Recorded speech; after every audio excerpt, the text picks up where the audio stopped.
friends, welcome to the Point. In today's session, we'll continue our discussion on Indian Parliament. So in this session, we'll be discussing about the bills that is passed in the Parliament. First, let us see about ordinary bills. So every ordinary bill, it has to pass through 5 stages in the Parliament before it finds a place on the statute book. Those 5 stages are first reading, second reading, third reading, bill in the second house, and assent of the president. These are the 5 stages that an ordinary bill has to undergo. In the process of first reading, an ordinary bill can be introduced either in Lok Sabha or in the Rajya Sabha. But such a bill, it can be introduced either by a minister or any other member in the parliament. And the member who wants to introduce the bill, he has to ask for the leave of the house. And when the house grants leave to introduce the bill, and then the mover of the bill, he introduces the bill by reading its title and objectives of the bill. This way, a person or a member of the parliament, he introduced the bill, and no discussion on the bill, it can take place at this stage. And later the bill, it is published in the Gazette of India. If a bill is published in the Gazette before its introduction, leave of the house to introduce the bill is not at all necessary, and the introduction of the bill and its publication in the Gazette constitutes the first reading of the bill. And second reading. So when it comes to second reading, during this stage the bill receives not only general but also the detailed scrutiny, and it assumes its final shape of the bill, and hence it forms the important stage in enactment of the bill. So second stage is very important. And second reading, it involves sub-stages. So they are stage of general discussion, committee stage, and consideration stage. The stage of general discussion, the printed copies of the bill, they are distributed to all the members. After distribution, the principles and provisions of the bill are discussed, and at this stage the house can take any action regarding the bill. That means it may take the bill into consideration immediately, or it fixes certain date when it has to be taken into consideration. And the house, it may refer the bill to select committee of the house, and it may refer the bill to a joint committee of 2 houses, and also it must circulate the bill to elicit public opinion. So at this stage, a select committee consists of members of the house where the bill has originated, and a joint committee, it consists of members of both the houses of the parliament. In select committee, there are members only of that house where the bill is being introduced, and whereas in the joint committee, members from both the houses of the parliament are present. Next comes committee stage. The usual practice is to refer the bill to a select committee of that house, and this committee explains the bill in detail and clause by clause. So this committee, select committee, it can also amend its provisions, but without altering the principles which is in that bill. And after completing the scrutiny and discussions, the committee reports the bill back to the house. This is the work of select committee. Consideration stage. The house, after receiving the bill from the select committee, it considers the bill clause by clause, and each clause, it is discussed and it is voted separately, and the members, they can move amendments, and if those amendments are accepted, then it becomes part of the bill. Still it is not a bill because the second house didn't accept the bill still. And next comes third reading.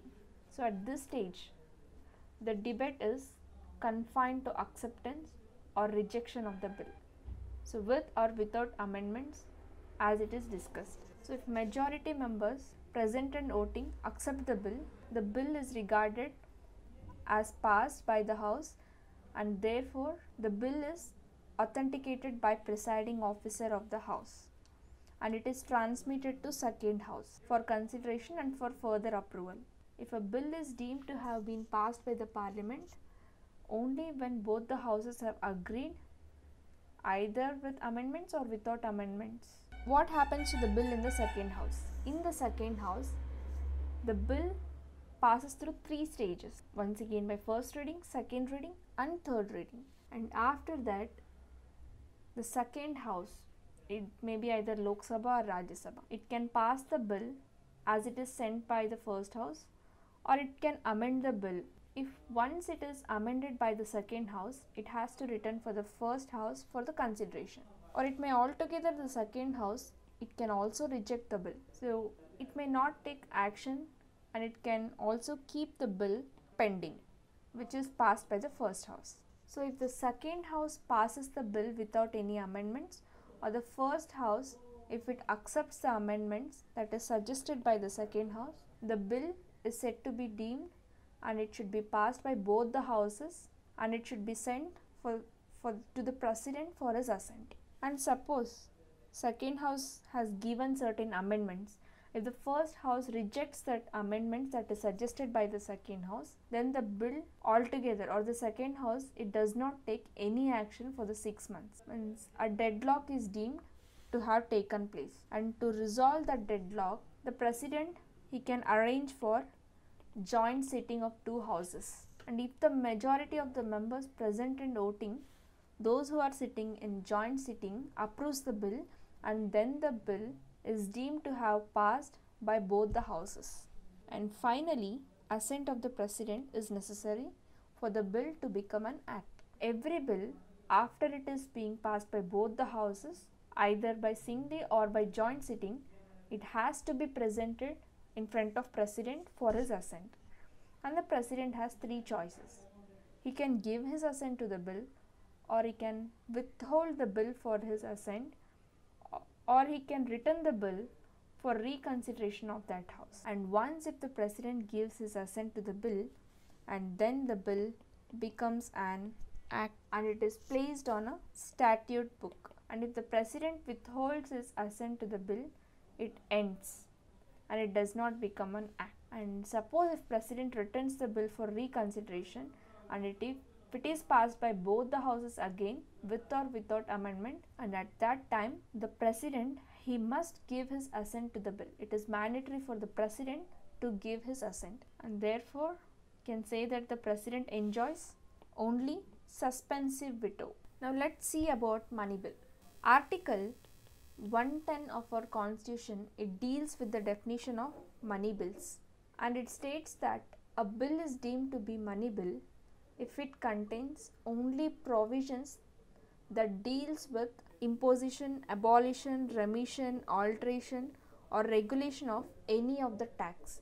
That is, if the bill is regarding the tax, then it is said to be a money bill. The regulation of the borrowing of money by the union government.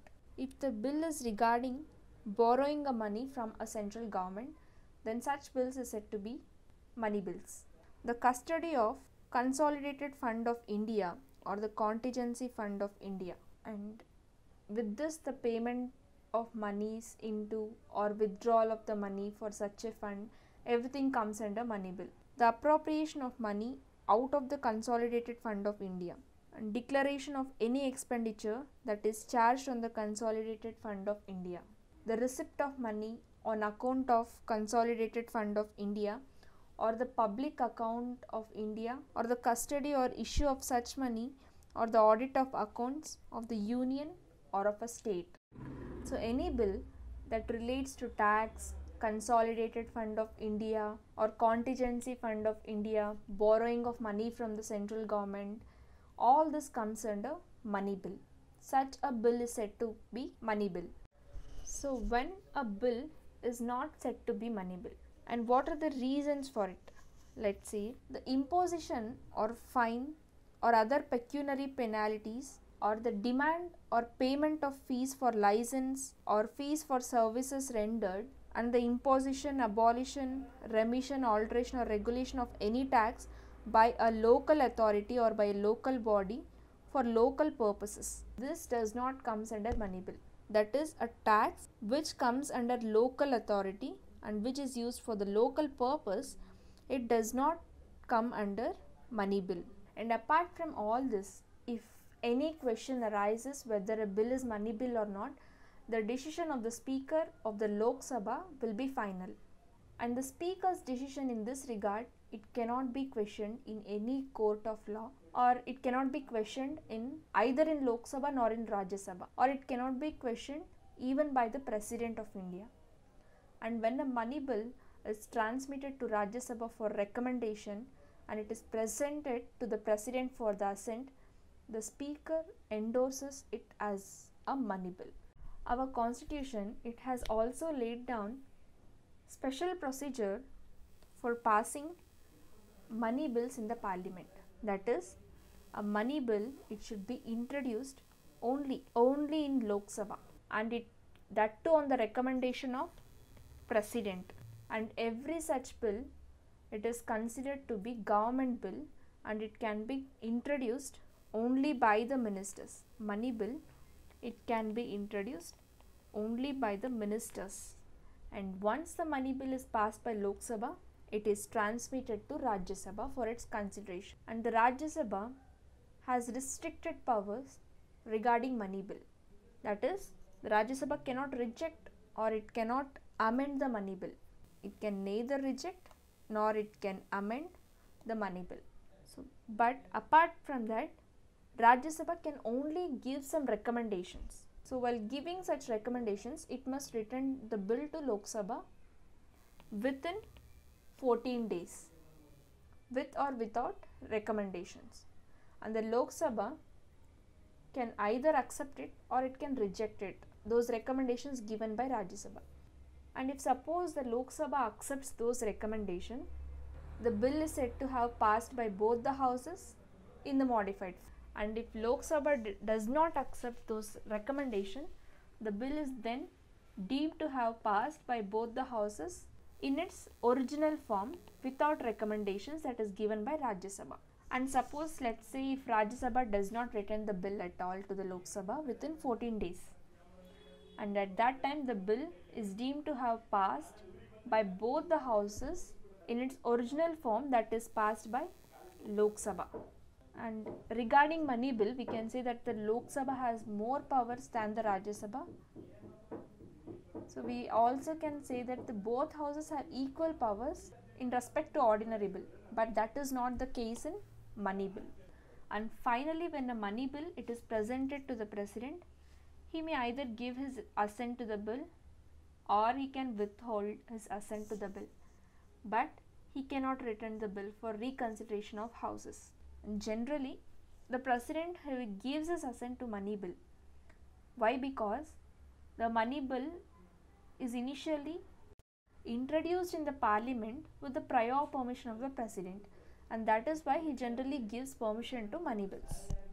Financial bills. Financial bills are those bills that deal with fiscal matters, that is like revenue or expenditure. And our Constitution uses the term financial bills in a technical sense. And financial bills, there are of three kinds. They are money bill, financial bill 1 and financial bill 2. And this classification, it implies that money bills are simply a species of financial bills. All the money bills are financial bills, but all financial bills, they are not money bills. So only those financial bills or money bills which contains the matter which are mentioned in Article 110 of our Constitution. And these are also certified by Speaker of Lok Sabha as money bills. And financial bill 1 and 2, they have been dealt with Article 117.1 and 117.3 of the Constitution. So we have already learnt about money bill. So let's discuss about financial bills 1. Financial bill 1, it is a bill that contains all the matters that is mentioned in Article 110, but it also matters of general legislation. So for example, we can say that a bill that contains a borrowing clause but does not exclusively deal with borrowing, those are financial bills 1. So this happens in two cases. A financial bill is similar to money bill. So both of them, it can be introduced only in Lok Sabha, and this bill cannot be introduced in Rajya Sabha, and both of them can be introduced only with the prior permission of President. So in all the respects, Financial Bill 1, it is governed by the same legislative procedure that is applicable to an ordinary bill. Hence, it can be either rejected or amended by Rajya Sabha. So if there is a disagreement between two houses, then a president can summon a joint sitting of two houses to resolve this deadlock. And when the bill is presented to president, he can either give his assent to the bill or withhold his assent to the bill, or he can return for reconsideration of houses. Next comes Financial Bill 2. So this contains provisions that involves expenditure from Consolidated Fund of India, and it does not include any matters that is mentioned in Article 110 of our Constitution. So this bill is treated as an ordinary bill itself, and the only special feature of this bill is it cannot be passed by either House of Parliament unless the President has recommended to that house for the consideration of the bill. Hence, this Financial Bill 2, it can be introduced either House of the Parliament, and for this bill, the recommendation of President is not necessary for its introduction. So it can be either rejected or it can be amended by either House of the Parliament. So in case if there is a disagreement between the two houses, and here also the President can summon for joint sitting of the House, and when the bill it is presented to the President, he can give his assent, he can withhold the assent to the bill, or he can return the bill for reconsideration. Choice is left to President. So joint sitting of two houses. So what are the situations that arise for joint sitting?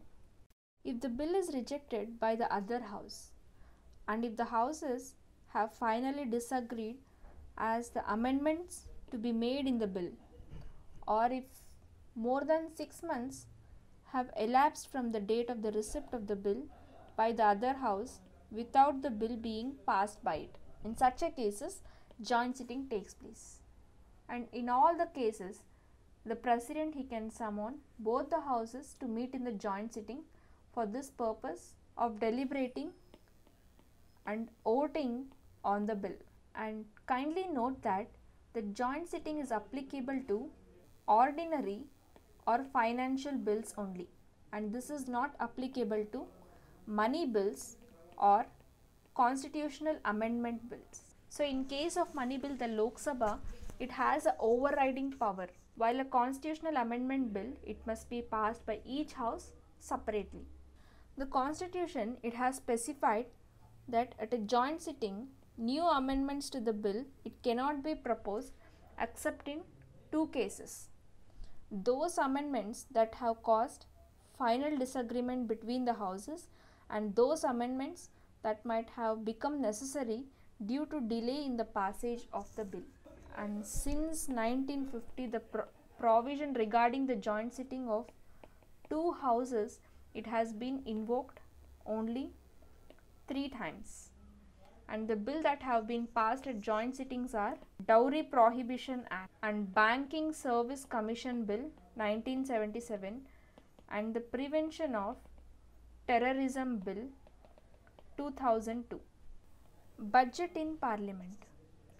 The Constitution, it refers to the budget as the annual financial statement, and we can say that the term budget has nowhere mentioned in our Constitution or nowhere used in our Constitution. So it is a popular name for annual financial statement that has been dealt with within Article 112 of the Constitution. And the budget, it is a statement of the estimated receipts and expenditure of Government of India in a financial year which begins on 1st April and it ends on March 31st of the following year. And apart from this, to the estimates of receipts and expenditure, the budget contains certain other elements. Overall, the budget contains estimates of revenue and capital receipts, ways and means to raise the revenues, and estimates of expenditure, and also the details of actual receipts and expenditure of the closing financial year and the reasons for any deficit or surplus in that particular year. And budget also speaks about the economic and financial policy of the coming year, that is the taxation proposals, prospects of revenue, spending, program and introduction of new schemes or projects. And the government of India has two budgets, namely railway budget and general budget. The railway budget, it consists of estimates of receipts and expenditure of only the Ministry of Railways, and whereas the general budget, it estimates the receipts and expenditure of all the ministries of Government of India except the railways. So the railway budget, it was separated from general budget in the year 1921 on the recommendation of Acquath Committee. And the reasons for that separation of railway budget from general budget are to introduce the flexibility in railway finance and to facilitate a business approach to the railway policy, and to secure stability of the general revenues by providing an assured annual contribution from railway revenues, and also to enable the railways to keep their profits for their own development. So in August 2016, the central government decided to merge railway budget with the general budget, and for this purpose the finance ministry, it has constituted a 5-member committee comprising the officials of both finance ministry and the railway ministry to work out on the modalities for the merger. And this move to discard the age-old practice of separate railway budget is part of Modi government's reform agenda. Stages in the enactment of budget. The budget goes through 6 stages in the parliament. They are presentation of budget, general discussion, scrutiny by departmental committees, voting on demands for grants, passing of appropriation bill, and passing of finance bill. Presentation of budget. The budget is presented in 2 parts, railway budget and general budget, but both are governed by the same procedure. The introduction of railway budget, it precedes that of general budget. The railway budget is presented to the Lok Sabha by Railway Minister in the 3rd week of February, and the general budget is presented to the Lok Sabha by Finance Minister on the last working day of February.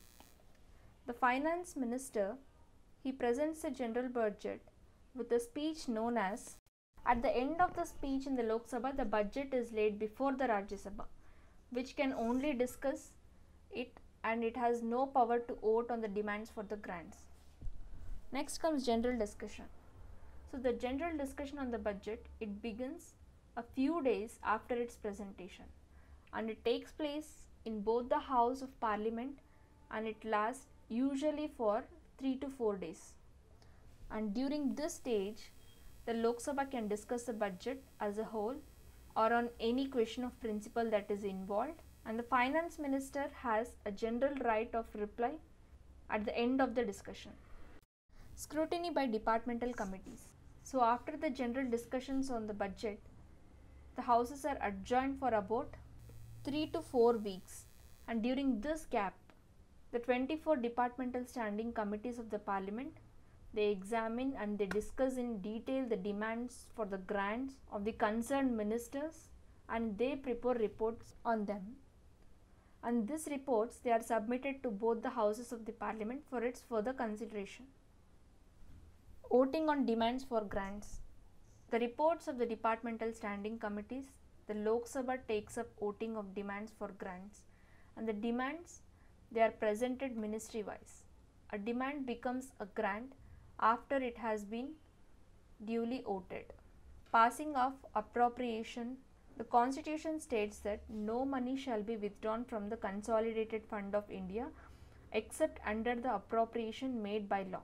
And according to it, appropriation bill is introduced to provide for appropriation out of Consolidated Fund of India all money required to meet the grants that is voted by Lok Sabha and the expenditure charged on the Consolidated Fund of India. Passing of Finance Bill.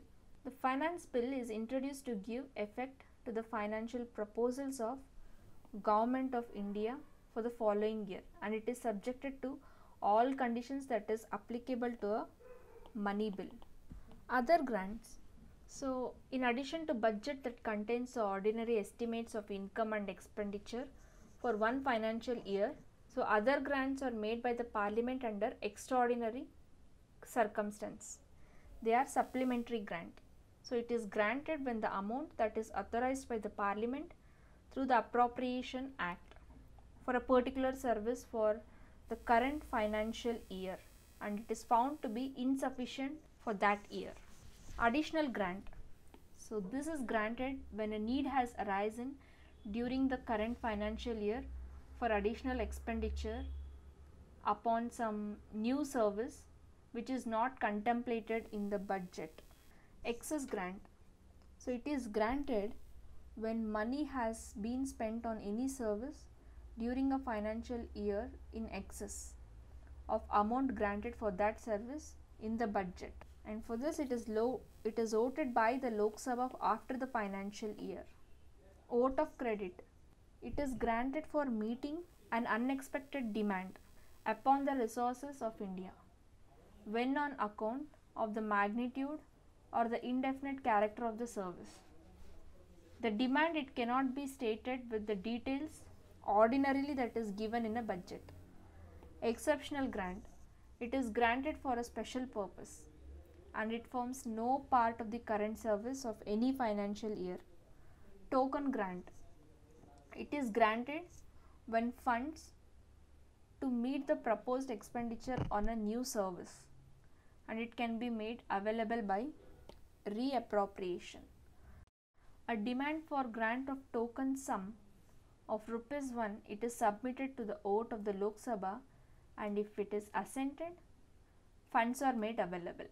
And this reappropriation, it involves transfer of funds from one head to another. So funds, what are funds in our country? The Constitution of India, it provides for three kinds of funds for the central governments. They are Consolidated Fund of India, Public Account of India, and Contingency Fund of India.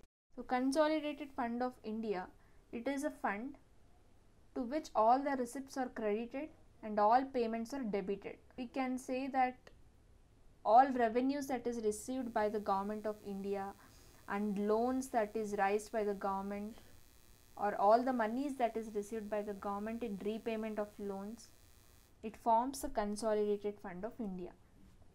Public Account of India, all other public money other than which is credited in Consolidated Fund of India, and the public money that is received by or on behalf of Government of India, it shall be credited to Public Account of India, and this includes Provident Fund deposits, judicial deposits, saving bank deposit, departmental deposits, and so on. So these payments are generally nature of banking transactions. Contingency Fund of India. The Constitution, it authorized the Parliament to establish a Contingency Fund of India, and which amounts determined by law, and they are paid from time to time.